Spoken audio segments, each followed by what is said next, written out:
Hello everybody, ये है class 8 science chapter number 2 का पार्ट नंबर 4। और इससे पहले वाले पार्ट 3 में हमने हार्मफुल माइक्रो ऑर्गेनिजम्स के बारे में पढ़ा था। कौन कौन से माइक्रो ऑर्गेनिजम्स हार्मफुल होते हैं, हम उन्हें पैथोजन कहते हैं। ह्यूमन में डिजीज कॉजिंग माइक्रो ऑर्गेनिजम्स होते हैं, कम्युनिकेबल डिजीज़ वो प्रोड्यूस करते हैं, है ना। उनके कुछ कैरियर्स वेक्टर्स होते हैं। मॉस्किटोज वगैरह के बारे में पढ़ा था। Now some of the common diseases affecting humans, their mode of transmission and few general methods of prevention are shown in table 2.1। तो कुछ कॉमन बीमारियां जो ह्यूमंस को अफेक्ट करती हैं, उनका ट्रांसमिशन का तरीका, है ना, उनका फैलने का जो तरीका होता है, और कुछ तरीके उनसे बचने के लिए प्रिवेंशन के तरीके, प्रिवेंटिव मेजर्स हम इस टेबल में लर्न करने वाले हैं। तो टेबल 2.1 को हम देख लेते हैं। फर्स्ट में दे रखा है some common human disease cause by microorganisms. कुछ कॉमन डिजीज़ हैं जो कि माइक्रो ऑर्गेनिजम्स के द्वारा फैलती हैं। तो फर्स्ट डिजीज़ है इसमें ट्यूबरकुलोसिस, है ना। ह्यूमन डिजीज़ है। ट्यूबरकुलोसिस का कॉजेटिव माइक्रो ऑर्गेनिज्म कौन है? तो वह बैक्टीरिया। कॉजेटिव माइक्रो ऑर्गेनिज्म मतलब जिससे यह होता है। मोड ऑफ ट्रांसमिशन, यह फैलता कैसे है? तो ये एयर के द्वारा फैल सकता है, इसलिए हम इसको एयरबॉर्न डिजीज भी कहते हैं। द प्रिवेंटिव मेजर्स, है ना, इनका कुछ जनरल प्रिवेंटिव मेजर, इनसे कैसे बच सकते हैं हम? तो यहाँ पर सभी बीमारियों के लिए tuberculosis, measles, chicken pox, polio, है ना, जिनकी मोड ऑफ ट्रांसमिशन लगभग सभी का एयर है, कॉन्टैक्ट है और वाटर है, इनके द्वारा ये फैलते हैं। तो इनका जनरल प्रिवेंटिव मेजर भी एक ही है, जिसको हम अभी डिस्कस करेंगे। लेकिन पहले देख लेते हैं। ट्यूबरकुलोसिस बैक्टीरिया से होता है, मीजल्स वायरस से होते हैं, चिकन पॉक्स भी वायरस से होता है, पोलियो भी वायरस से होता है ना। तो ऐसी डिजीज़ जो वायरस से होती हैं उनको वायरल डिजीज़ कहते हैं, और जो बैक्टीरिया से होती है उसको बैक्टीरियल डिजीज़ कहते हैं। तो सभी बीमारियां जितनी भी दे रखी हैं सभी कॉन्टाजीनियस कम्युनिकेटिव डिजीज़ होती हैं। और ये जैसे चिकन पॉक्स है, ये कॉन्टैक्ट से भी फैलती है। कॉन्टैक्ट मतलब टच करने से, इसलिए हम इनको कॉन्टाजियस भी कहते हैं। देन पोलियो है, ये एयर से तो फैलता ही है, वाटर से, है ना। अगर संक्रमित व्यक्ति के संपर्क में वाटर आता है और उसी वाटर को हम भी पी लेते हैं तो हमें भी पोलियो हो सकता है। हालांकि जिसने पोलियो की वैक्सीन ले रखी है बचपन में, उसको पोलियो की कोई शिकायत नहीं होने वाली है। चिकन पॉक्स भी नहीं होने वाला है। मीजल्स और ट्यूबरकुलोसिस की अभी कोई अच्छी वैक्सीन नहीं बनी है, तो इन बीमारियां हम खुद भी देखने को मिलती हैं। तो इनका प्रिवेंटिव मेजर क्या होना चाहिए? Keep the patient in complete isolation. जिस पेशेंट में बीमारी है उसको बिल्कुल आइसोलेशन में रखना है। Keep the personal belongings of the patient away from those of the others. और जो पेशेंट के कुछ निजी जानने वाले हैं, उसके घर वाले हैं, उनको भी दूसरों से अलग रखना है। Vaccination to be given at suitable age. और सबसे अच्छा तरीका क्या है? उनको उपयुक्त एज के पर वैक्सीनेशन दिया जाए। देन कोलेरा है। कोलेरा और टाइफाइड, ये दोनों बैक्टीरिया से उत्पन्न होते हैं। ये वाटर से और फूड से, कंटामिनेटेड फूड या ख़राब भोजन खाने से कोलेरा हो सकता है। इसमें उल्टी, दस्त, बुखार सब होते हैं। देन टाइफाइड आता है। टाइफाइड में भी दस्त लगती है और तेज़ बुखार आते हैं, और ये वाटर से बॉर्न होने वाली डिजीज़ है। और जनरली वाटर में यदि human wastage, human stools, faecal materials मिल जाते हैं तब जाकर ये टाइफाइड डिजीज़ फैलती है। और इसके प्रिवेंटिव मेजर क्या हो सकते हैं? Maintain personal hygiene and good sanitary habits. Personal hygiene, हमें निजी स्वच्छता पर, हाइजीन मतलब स्वच्छता, हमें अपनी निजी तौर पर स्वच्छता पर ध्यान देना होगा या देना चाहिए। और गुड सैनिटरी हैबिट्स को अपनाना चाहिए, जैसे कि हम बाहर से आते हैं तो हमें हाथ वगैरह धोना चाहिए, है ना। धूल भरे इलाके में या पोल्यूटेड इन्वायरमेंट में जा रहे हैं तो हमें मास्क वगैरह यूज करना चाहिए। किसी संक्रमित व्यक्ति के पास जा रहे हैं तो उसको टच नहीं करना, उसके यूज किए हुए आर्टिकल्स को, बर्तन, कपड़ों को, साबुन को यूज नहीं करना। तो ये हमारी गुड सैनिटरी हैबिट्स में आता है। Then consume properly cooked food and boiled drinking water. इसके अलावा अच्छे से पका हुआ भोजन खाना चाहिए और बॉइल्ड ड्रिंकिंग वाटर, उबला हुआ पानी पीना चाहिए, और समय पर वैक्सीनेशन करानी चाहिए। तो हम इन बीमारियों से बच सकते हैं आराम से। Then hepatitis A. हेपेटाइटिस, ये कई तरह की इसमें रोग होते हैं। Hepatitis A, B, hepatitis C, इस तरह से, और इसमें हमारे जॉन्डिस पीलिया भी आता है।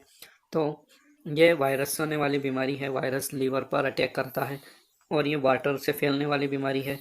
ड्रिंक, और इसका प्रिवेंशन क्या है? ड्रिंक बॉयल ड्रिंकिंग वाटर और वैक्सीनेशन।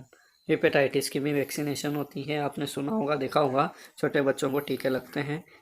देन मलेरिया, मलेरिया एक प्रोटोजोआ से होता है और इसका वेक्टर कौन है? फैलाने वाला मॉस्किटो है, जिसे हम फीमेल एनाफिलीज मॉस्किटो कहते हैं। ये हमने हमारे प्रीवियस पार्ट नंबर 3 में पढ़ा था, आप उसको दोबारा देख सकते हैं। Then use mosquito net and repellents.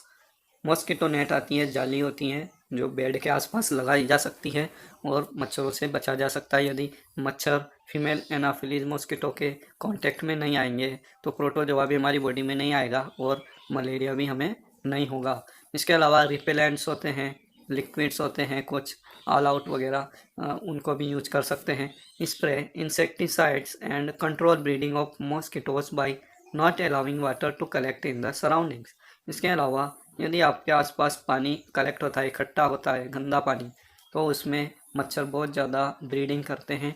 तो उनकी ब्रीडिंग को कंट्रोल करने के लिए, उनको प्रजनन को रोकने के लिए हमारे आसपास वाटर को कलेक्ट नहीं होने देना है। कूलर में, गमलों में, और जो पुराने टायर पड़े होते हैं उनको पानी से मुक्त करना है, और साथ में जो नालियाँ वगैरह होती हैं उनको ढक कर रखना है। देन आवर नेक्स्ट टॉपिक है disease causing micro organisms in animals.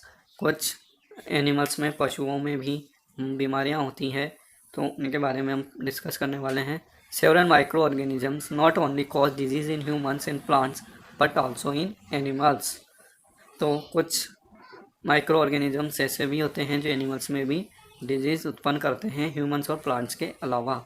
यहाँ पर दे रखा है Robert Koch 1876 discovered the bacterium bacillus anthracis which cause anthrax disease. तो आपने एंथ्रेक्स बीमारी के बारे में सुना होगा। ये हमारे कैटल्स में, खाउस में, पशुओं में, ऊँटों में, शीप्स में होती है, बहुत अधिक गंभीर बीमारी है और इससे कई हमारे कैटल्स और जो हमारे जानवर होते हैं वह मर सकते हैं। तो इसकी खोज किसने की थी? रॉबर्ट कॉच ने 1876 में की थी। For example, anthrax is a dangerous human and cattle disease caused by a bacterium. तो यह बीमारी सिर्फ कैटल में ही नहीं, ह्यूमन में भी पाई जाती है और ये बहुत डेंजरस होती है, खतरनाक होती है। Food and mouth disease of cattle is caused by virus. इसके अलावा दूसरी बीमारी होती है फूट एंड माउथ डिजीज, खुरपका, मुंह पका बीमारी होती है बकरियों में, भेड़ों में, इनमें। तो वह भी एक खतरनाक बीमारी होती है और वह एक वायरल डिजीज होती है। Disease causing micro organisms in plants. वहीं कुछ माइक्रो ऑर्गेनिजम्स प्लांट्स में भी डिजीज कॉज करते हैं। Several micro organisms cause diseases in plants like wheat, rice, potato, sugarcane, orange, apple and others। तो हमारी प्रत्येक प्रकार की फसल में कुछ माइक्रो ऑर्गेनिजम्स डिजीज कॉज करते हैं। The diseases reduce the yield of crops. इन बीमारियों की वजह से हमारी जो यील्ड होती है, पैदावार होती है, उपज होती है फसल की, वह कम हो जाती है, रिड्यूस हो जाती है। See table 2.2 for some such plant diseases. तो टेबल हम देख सकते हैं कुछ प्लांट डिजीजेस की, जिसमें दिखाया गया है कौन कौन सी बीमारी होती है। They can be controlled by the use of certain chemicals which kill the microbes. हम कुछ केमिकल्स या इंसेक्टिसाइड्स, फंगीसाइड्स का यूज करके इन माइक्रोब्स को कंट्रोल कर सकते हैं। तो टेबल में देख लेते हैं कौन कौन सी बीमारी दिखाई गई है। सिट्रस कैंकर, हाँ, सिट्रस कैंकर ये नींबू में, या नींबू की जो प्रजातियां होती हैं, नींबू, संतरा, मौसमी, इनमें होने वाली बीमारी है सिट्रस कैंकर। तो ये भी एक ख़राब बीमारी है और ये बैक्टीरिया से होती है और एयरबॉर्न होती है। एयरबॉर्न मतलब ये वायु से फैलते हैं बैक्टीरिया के स्पोर और वे सभी पौधों में इन्फेक्शन फैलाते हैं।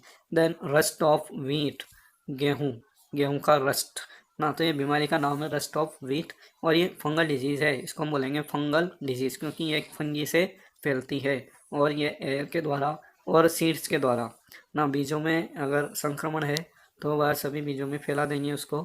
Then yellow vein mosaic of भिंडी ओकरा, भिंडी को ओकरा कहते हैं, लेडी फिंगर उसका इंग्लिश नेम है, साइंटिफिक नेम ओकरा है।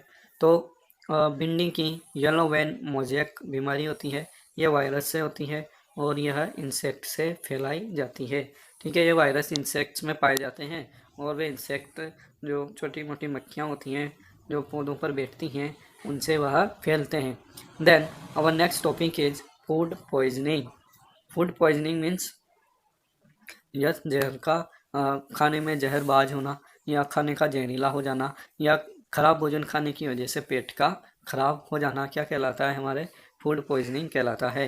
Boojho was invited by his friend to a party and he ate a variety of food stuff.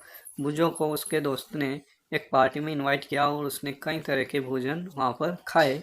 On reaching home he started vomiting, और घर जाने पर उसने वॉमिट करना शुरू कर दिया, उसे उल्टियाँ होने लगी। And had to be taken to hospital, और उसको अस्पताल ले जाना पड़ा। The doctor said that this condition could be due to food poisoning. तो डॉक्टर ने क्या कहा कि ये कंडीशन फूड पॉइजनिंग की वजह से हुई है, उसको कुछ गलत भोजन खाने में आ गया है, इस वजह से उसे फूड पॉइजनिंग हुई है और उल्टियाँ वगैरह हुई हैं। पहली wonders how food can become a poison. तो पहली ये जानना चाहती हैं कि फूड भोजन पॉइजन जहर कैसे बन सकता है। Food poisoning could be due to the consumption of food spoiled by some microorganism. Food poisoning जो होती है यह ऐसे फूड को ग्रहण करने से होती है जो कि माइक्रो ऑर्गेनिजम्स के द्वारा खराब कर दिया गया है, बर्बाद कर दिया गया है। Microorganisms that grow on our food sometimes produce toxic substances. यह माइक्रो ऑर्गेनिज्म जो हमारे भोजन में ग्रो करते हैं ये कुछ जहरीले पदार्थ उत्पन्न करते हैं जिनको हमारी बॉडी एक्सेप्ट नहीं कर पाती। This make the food poisonous causing serious illness and even death. और ये जो टॉक्सिन होते हैं बैक्टीरिया के द्वारा प्रोड्यूस करने वाले, ये पॉइजनस होते हैं, जहरीले होते हैं, जो कि हमारे भोजन को जहरीला बना देते हैं और हमें सीरियस इलनेस का सामना करना पड़ता है और कभी कभी डेथ भी हो सकती है। So it is very important that we preserve food to prevent it from being spoiled. तो ये आवश्यक है कि हम फूड को प्रिजर्व करें, सुरक्षित करें, ख़राब होने से बचाएं। इसीलिए हम जनरली गरम गरम ताज़ा ताज़ा भोजन खाने के लिए सबको प्रेरित करते हैं या घर में खाते हैं। और यदि भोजन बच जाता है तो उसको फेंक देते हैं, क्योंकि जैसे ही भोजन को हम छोड़ते हैं ठंडा भोजन होने लगता है तो उसमें बैक्टीरिया वगैरह इन्फेक्शन फैलना शुरू होता है और उनकी ग्रोथ धीरे धीरे बढ़ने लगती है। Then our next topic is food preservation, और हम इसको अपने नेक्स्ट वीडियो में पढ़ने वाले हैं, नेक्स्ट पार्ट में। तो आपको ये वीडियो कैसा लगा आप कमेंट करके बताएं। Keep watching and keep learning. Okay, thank you.